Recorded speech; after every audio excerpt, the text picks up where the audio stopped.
कि एक मामूली सा सड़क हादसा पूरे शहर को हिंसा और विवाद की आग में कैसे झोंक सकता है। गुजरात के धंधुका में ठीक यही हुआ।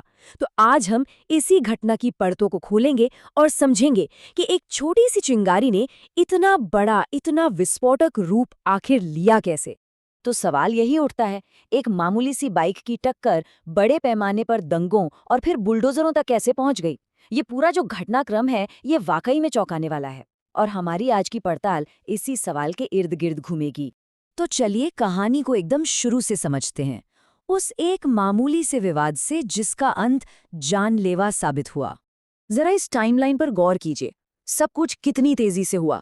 18 अप्रैल, दोपहर का वक्त, एक मामूली सी टक्कर कुछ ही मिनटों के अंदर कहासुनी हाथापाई में बदल गई और फिर एक साथ ही रिजवान ने कथित तौर पर धर्मेश के पैर में चाकू मार दिया।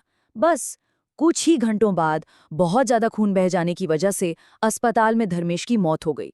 मतलब एक मामूली बात देखते ही देखते एक जानलेवा हमले में बदल गई। तो कानूनी तौर पर ये घटना क्या बनी? पुलिस की एफआईआर के हिसाब से ये एक होमिसाइड था, मतलब रोड रेज की घटना के बाद एक जानलेवा हमला। यहीं से ये मामला आप समझिए कि एक आपसी झगड़े से निकलकर एक गंभीर आपराधिक जांच का हिस्सा बन गया। अब एक इंसान की मौत की खबर आग की तरह फैलती है और जल्द ही पूरा का पूरा शहर इसकी चपेट में आ गया। चलिए देखते हैं कि कैसे इस आग ने पूरे शहर को जलाना शुरू कर दिया। जैसे ही धर्मेश की मौत की खबर फैली, धंधुका की सड़कों पर गुस्सा जैसे फूट पड़ा। लाठियां और ज्वलनशील सामान लेकर भीड़ इकट्ठा हो गई और फिर शुरू हुआ आगजनी और तोड़फोड़ का सिलसिला। दुकानों, गाड़ियों और दूसरी प्रॉपर्टीज को निशाना बनाया जाने लगा।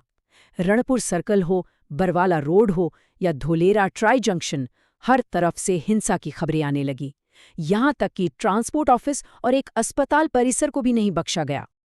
अब ये हिंसा कितनी बड़ी थी, इसका अंदाजा बस इस एक नंबर से लगाया जा सकता है, 125। जी हाँ, पुलिस ने दंगा, आगजनी और बर्बरता के लिए एक अलग मामले में 125 अज्ञात लोगों पर केस दर्ज किया।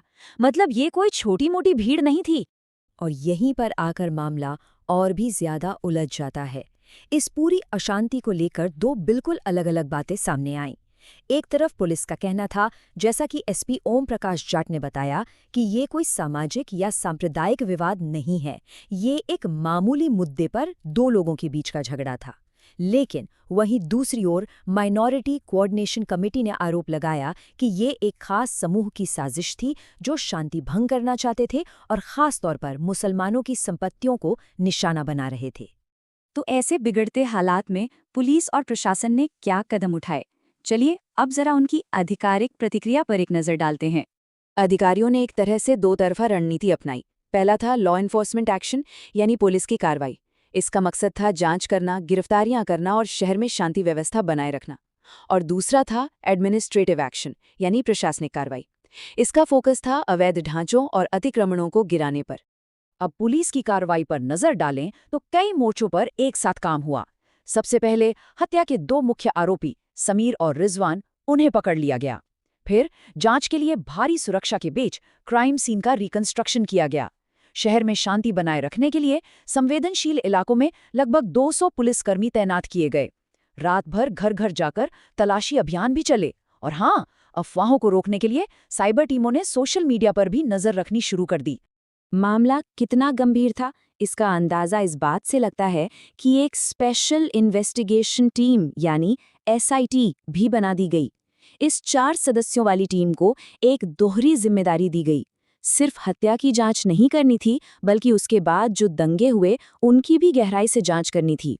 चलिए अब इस घटना के सबसे हालिया और शायद सबसे विवादास्पद हिस्से पर आते हैं, यानी प्रशासन की बुलडोजर कार्रवाई।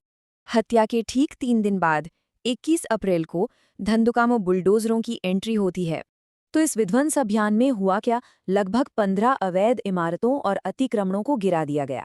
अब आधिकारिक तर्क ये दिया गया कि ये कोई अचानक की गई कार्रवाई नहीं है, बल्कि अवैध निर्माण के खिलाफ पिछले 6 महीने से चल रहे एक अभियान का हिस्सा है। इसके अलावा 2 हिस्ट्री शीटरों के घरों की बिजली भी काटी गई और इसके लिए बिजली अधिनियम 2003 के तहत कार्रवाई की बात कही गई। धंधुका के सब डिविजनल मैजिस्ट्रेट ने इस कार्रवाई को हत्या के मामले से कुछ हद तक जोड़ा भी। उन्होंने बताया कि कुछ अतिक्रमण धर्मेश पोपट गमारा की हत्या के आरोपियों में से एक के हैं, लेकिन उन्होंने ये भी साफ किया कि हमने इन प्रतिष्ठानों को पहले ही नोटिस दिए थे, यानी ये कार्रवाई अचानक नहीं हुई। और आखिर में अधिकारियों का संदेश बिल्कुल साफ था। जैसा कि एसपी ओम प्रकाश जाट ने कहा, एसआईटी का उद्देश्य एक त्रुटिहीन जांच करना और पीड़ित को समय पर न्याय सुनिश्चित करना है।